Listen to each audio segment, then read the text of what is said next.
Prof. Nurul ini teman saya berdebat sejak saya diminta pensiun untuk ngurusin inovasi. Karena beliau dulu di LIPI, seorang inventor, pemilik paten. Dan kalau banyak bicara nano ya dialah orang namanya ngomong nano, ngomong Nurul kira-kira begitu. Ya, nanotechnology. Monggo silakan duduk Pak Nurul.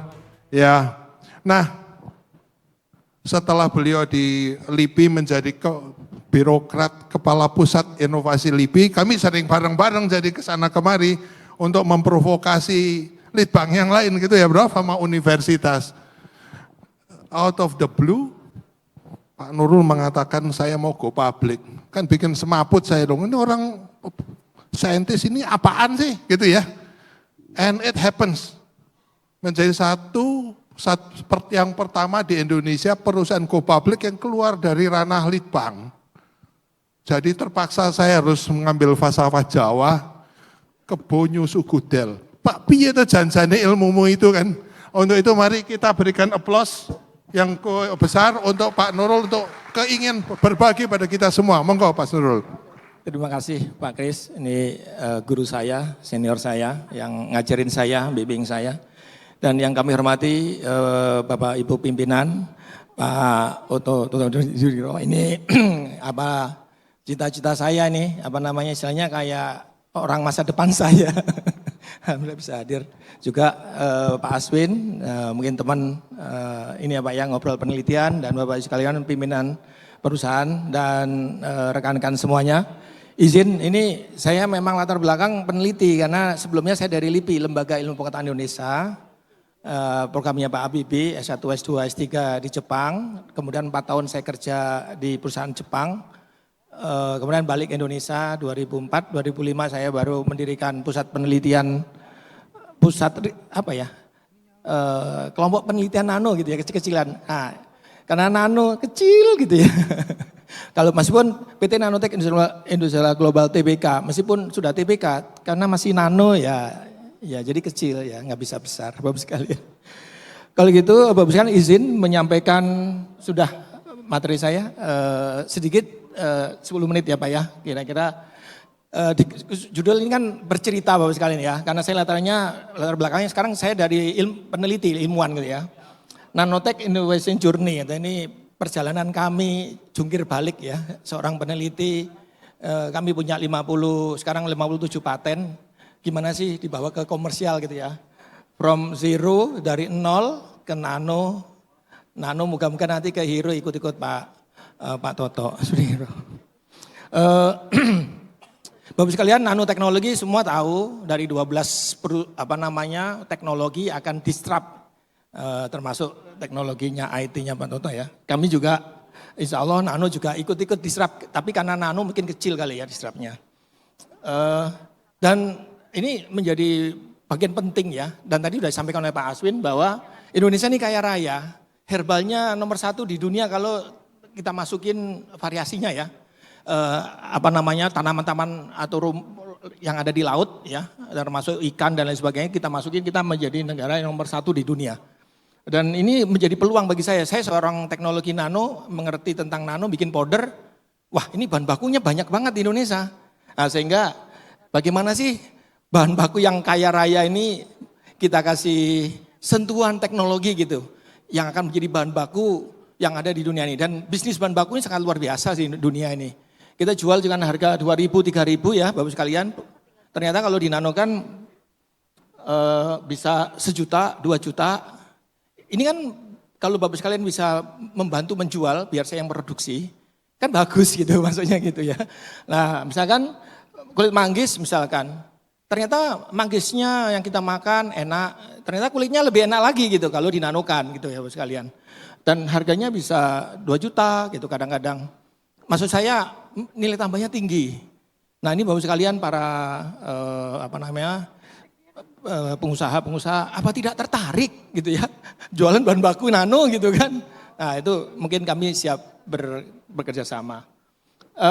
Mungkin yang gampang lagi yang lain limbah lain cangkang udang ini banyak kitosannya selama ini dibuang. Ini bisa untuk bisa anti aging, untuk kosmetik, wound healing, drug delivery, antibakteri dan lain sebagainya. Ini bahkan kalau dijual bisa harganya bisa 3 juta, 6 juta gitu ya. Maksud saya peluangnya besar. Dan kita punya berbagai macam herbal yang tadi disebutkan oleh Pak Aswin. Jahe, spirulina, temulawak, kencur kunyit, temu abang, temu kuning, pokoknya banyak lah. Itu semua kalau dinanokan luar biasa. Harganya bisa 10, 100, bahkan 1000 kali lipat. Nah ini maksudnya dengan nanoteknologi bahan baku kita. Tinggal nyari pasarnya Bapak sekalian. Pasti sudah ada sebenarnya. Belum ketemu aja ini ke depan. Contohnya adalah saya beli, mungkin saya guyon sama Pak Kris, Pak saya beli laptop saya hanya 5 kilo kunyit nano Pak.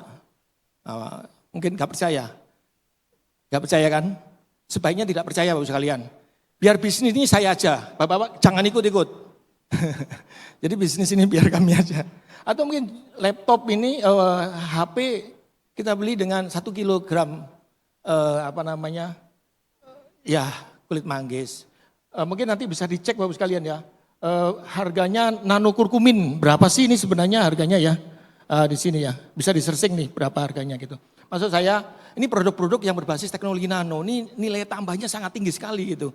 Masa kulit manggis sekilo bisa seperti ini gitu ya, kira-kira seperti itu Bapak sekalian. Nah siapalah Nano, maksudnya kami, Nano itu adalah perusahaan deep tech teknologi yang kita kepingin berbasis R&D ya, kami memang awalnya R&D, kita memang fokus kepada R&D, bagaimana memberi nilai tambah bahan bakunya. Ini pendiri-pendirinya adik-adik muda, yang tua cuma saya aja, ini sudah kolonial, yang lain masih milenial. Ini perjalanan kami ya, mulai dari pertama kami dengan Pak Kris waktu itu ya, mendirikan masyarakat nano, kemudian membuat seminar-seminar, workshop dan lain sebagainya. Ini beberapa peralatan-peralatan yang kami bikin waktu itu karena banyak saya trainingkan sehingga banyak bagaimana sih membuat nanopartikel gitu ya. Kita bikin alat-alat macam-macam ya sehingga kami jualan alat lama-lama. Saya peneliti ya lama-lama karena banyak yang pakai alat saya, akhirnya saya jualan alat gitu Bapak sekalian.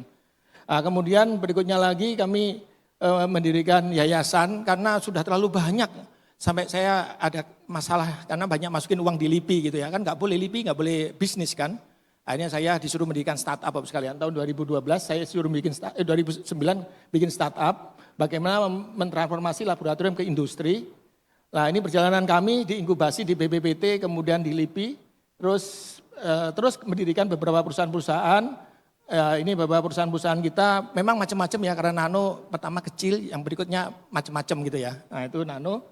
Jadi ini beberapa misalkan kemarin startup kita yang bidang nano bubble pernah menjuarai Wirausaha Mandiri, kemudian menjadi Grab ya. Dan ini 2022 kemarin kita ikut melantai di bursa meskipun nano ya, kecil. Sekali lagi ini capaian kami 30 tahun kami sudah pengalaman riset, lebih dari 60 proyek kita kerjakan. Publikasi kami banyak ya, mungkin lebih dari 200. Ada 57 paten sekarang, ada 16 startup di Nano. Kita punya R&D ya, R&D center swasta ya, maksudnya private. Di Nano ada 4 pusat, kita udah investasi 20 miliar kemarin beli peralatan.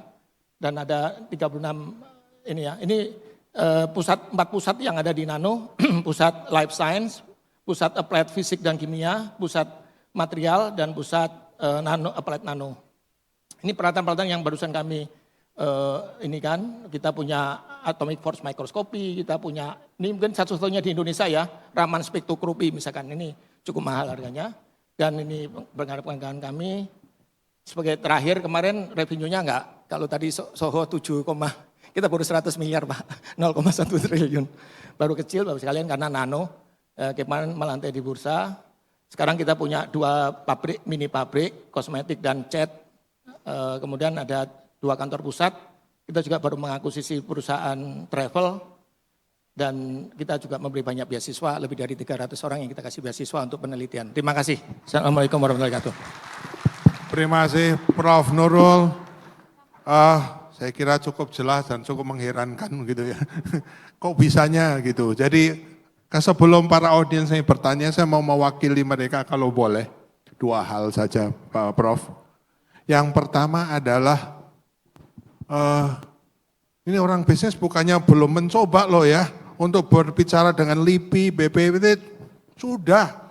Cuman mereka banyak yang frustrasi gitu ya, kok susah kerjasama dengan mereka. Nah ini dia, orang yang bertransformasi orangnya ada di dalam situ, tapi orang TBK sekarang itu kan barangkali bisa memberikan advice pada para eksekutif bisnis. Bagaimana sih kunci dan kiat untuk bekerja sama dengan bank pemerintah yang saat ini memegang sekitar 80-85% dari budget research di Indonesia. Ya, kan bagus tuh, banyak tuh, mesti dimanfaatkan dan pemanfaatnya sangat sedikit. Nah ini Prof mungkin bisa memberikan advice pada bisnis eksekutif, gimana sih caranya, rahasianya gitu ya. Dan yang kedua, kan anak ilmuwan gitu ya, tadi ini bahasanya teknis banget gitu, peralatannya canggih-canggih ya, semuanya kaitannya dengan teknologi. Tapi yang kemudian bercerita seperti dia jarang ilmuwan gitu ya. Ada duitnya loh, lihat US dollar berapa per kilo gitu ya.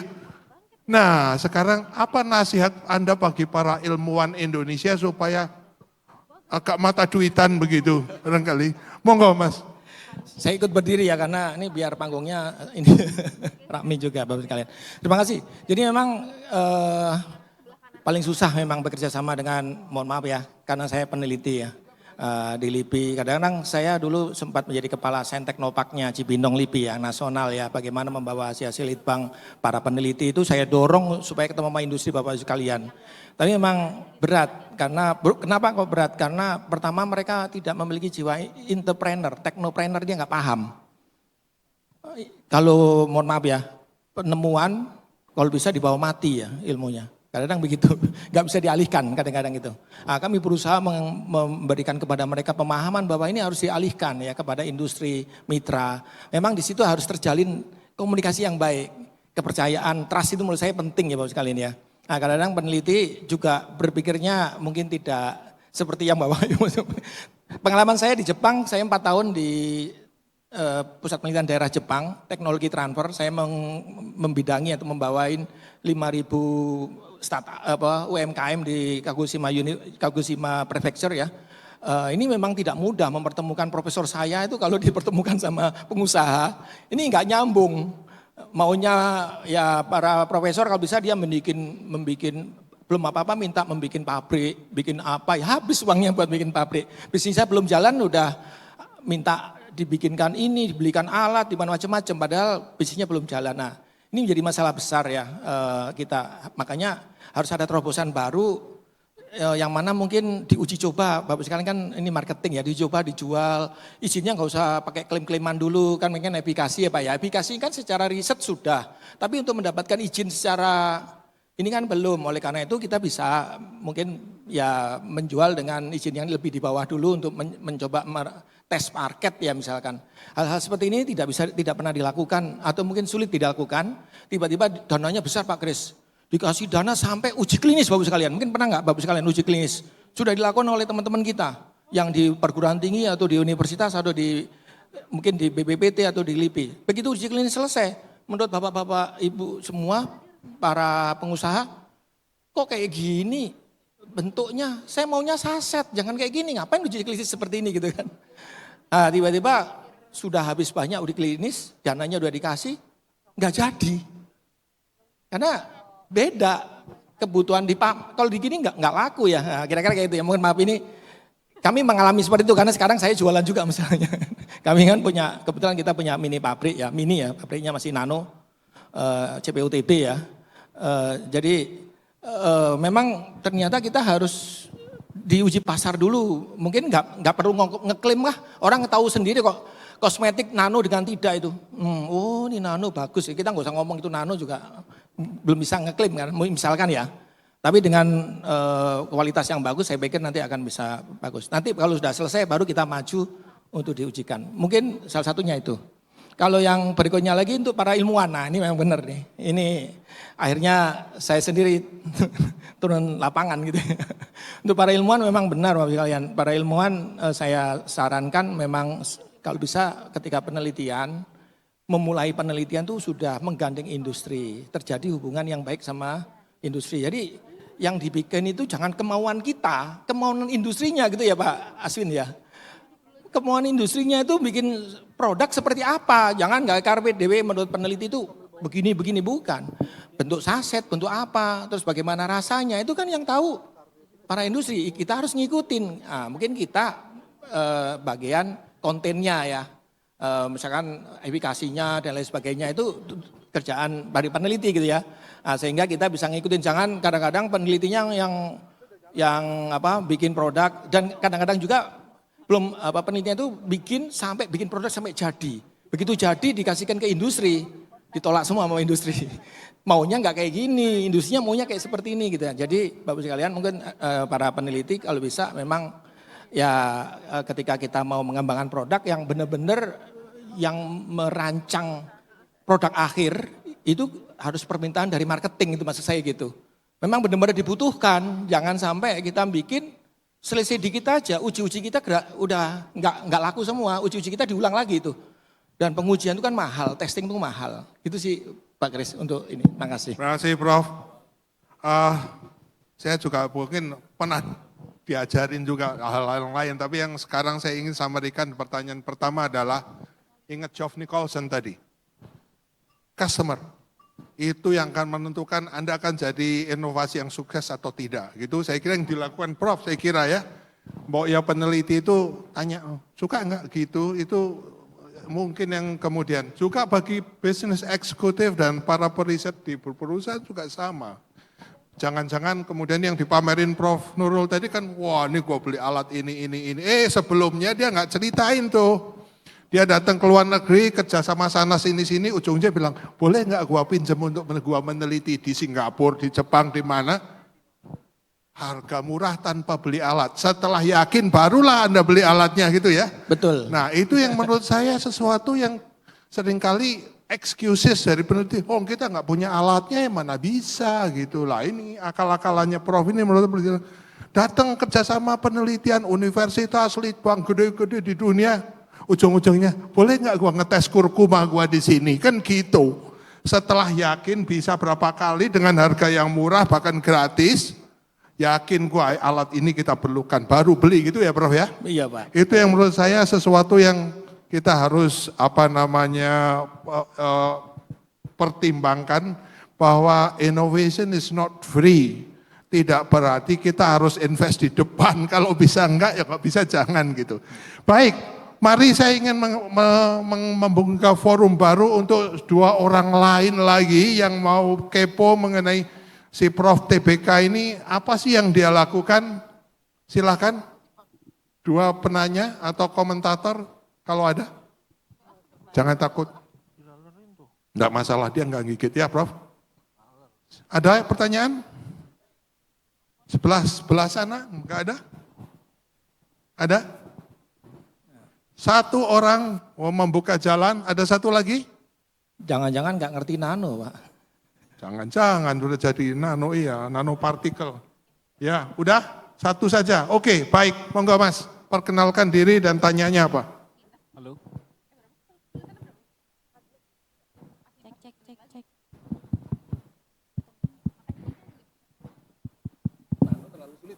Ya, terima kasih Profesor Nurul. Nama saya Cilmar dari Yama Musik. Saya juga tadi seperti yang Pak Profesor Nurul sampaikan, saya nggak begitu paham nanoteknologi itu seperti apa. Sehingga apa bedanya antara misalkan tadi kurkuma yang tidak nano dengan yang nano. Ya, kenapa istilahnya harganya bisa sampai tadi 500 mg ya, sampai $50. Jadi tadi ya, tolong bisa dijelaskan lebih mudah kami ke orang yang masih awam tentang nano. Bisa ditayangkan Masih dulu Pak nih. Jilmar. Apa sih janin nano itu apa sih istimewanya Benar gitu ya Prof? ternyata terlalu sulit ya. Nanoteknologi Bapak sekalian ya. Ada yang tahu nggak ini nanoteknologi ini apa? Ini nano itu sebuah ukuran ya.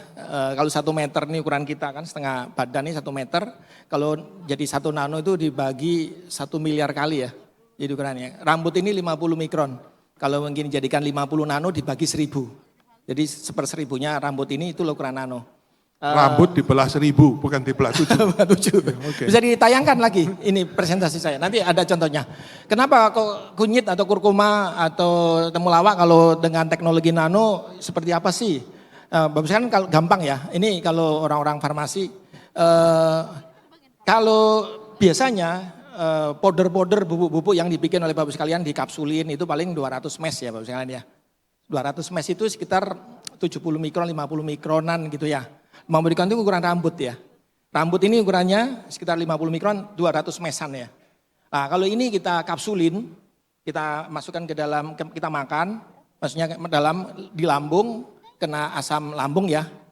1 hari itu pasti keluar lagi gitu. Maksudnya nggak bakal bereaksi. Yang bereaksi paling cuma kulit-kulitnya saja. Sementara zat aktifnya yang kita harapkan, mungkin Simplicia atau mungkin Bapak sekalian punya zat aktif banyak ya. Tapi kalau ukurannya 200 mes, 50 mikron, seurusan rambut ini dimakan, itu bisa 70 atau 50 ke atas persen bisa kebuang lagi. Memang nggak bakal larut. Ukurannya rambut ini dimasukin ke pH 3-4 larut. Padahal 3 jam di rambung ini kan, dan langsung ke usus halus, usus besar nggak bakal ini. Kalau nano, dan masih banyak zat-zat aktif yang tersimpan di dalam selulosa ini, partikel itu Pak. Dengan adanya teknologi nano itu dihancurkan sampai ukurannya 200-300 nano ya, umumnya kalau kita farmasi. Itu hancur Pak, zat aktifnya sudah keluar semua. Jadi kalau dikasih air dingin pun itu langsung zat aktifnya semua keluar. Boleh dikata mendekati larut. Sehingga ketika kita minum hampir 100% seperti ion langsung masuk dan lebih cepat dan lebih efikasinya lebih baik. Itu teknologi nano itu akan menggantikan, makanya kebanyakan jamu obat tradisional alternatifnya sekarang menuju harus pakai nano supaya dia bisa meningkatkan efikasi dan dosisnya yang harus lebih kecil. Sekarang di dunia ini seperti itu Pak. Jadi tren nano itu akan menggantikan teknologi yang ada sekarang ini. Kalau Bapak Ibu sekalian mau mengekstrak sebuah Simplicia atau bahan raw material, maka ekstrak yang umum, yang tradisional, ada yang dipanaskan, dicaca dulu, digodok, dipanaskan, kemudian ada yang dilarutkan oleh zat-zat solvent, bahkan berbahaya, sehingga membatasi kita ketika mengkonsumsi dosis. Dengan teknologi nano ini bisa dihindari. Bahkan kita ngekstrak tidak harus pakai solvent, tidak harus dipanaskan dengan metode yang sederhana. Maksudnya dengan teknologi nano kita langsung bisa dirubah menjadi ekstraksinya gitu. Nah itu pengembangan teknologi nano membuktikan dalam waktu yang sangat singkat dia bisa mengeluarkan zat aktif dari Simplicianya, dari raw materialnya. Begitu sih Pak penjelasannya. Masih Prof, mungkin ada sedikit bocoran yang saya belajar dari Prof Nurul juga gitu ya. Dia bilang esensinya, kok dikoreksi kalau salah Pak, bahwa dengan dinanokan physical property dari material bisa berubah dan sifatnya bisa berubah. Itu yang dimanfaatkan oleh Prof Nurul gitu kan. Salah satu yang aku lupa, beliau cerita titanium oxide nano gitu ya. Dia bilang Pak Kris lihat tuh pencakar-pencakar langit di kita ya. Tiap kali hujan kena debu jadi kabur. Coba itu dilapis dengan titanium oxide nano, itu jangankan debu, air pun tergelincir katanya. Jadi it's a free maintenance untuk kaca-kaca kita. Begitu ya Prof? Ya. Mungkin ada tambahan lagi? Mungkin dengan teknologi nano itu satu contoh saja Bapak. Dengan mengecilkan ukuran maka tingkat kelarutan dari sebuah material itu obat dan sebagainya itu akan lebih besar. Bahkan selama ini yang nggak pernah larut, makanya Bapak sekalian selalu melarutkannya pakai apa ya? Nah, itu bisa lebih larut ya, bahkan bisa dikatakan mendekati larut. Kemudian kita juga bisa mendesain, melindungi, kita bisa enkapsulasi, bisa delivery system, kita targeted ya dengan kita mendesain teknologi kita, misalkan kitosan. Kitosan ini digunakan untuk misalkan Bapak sekalian punya zat aktif, mau dipakai untuk kosmetik, produk kosmetik atau produk yang lain. Ketika bikin pencampuran produk kosmetik, Bapak Ibu sekalian mencampurkan dengan zat-zat kimia lain kan. Begitu zat kimia lain, zat aktif ini rusak. Supaya nggak rusak, belum apa-apa sudah rusak kan gitu. Bagaimana supaya tidak rusak? Ini dienkapsulasi dengan misalkan teknologi dengan nanokitosan misalkan, sehingga dia zat-zat aktif itu diselaputin ya dengan ukuran 100 nano, 200 nano misalkan, dienkapsulasi oleh lapisan tipis nanokitosan, sehingga setelah itu Bapak sekalian campurkan ke kosmetik atau ke produk-produk lain, dia tidak rusak zat aktifnya.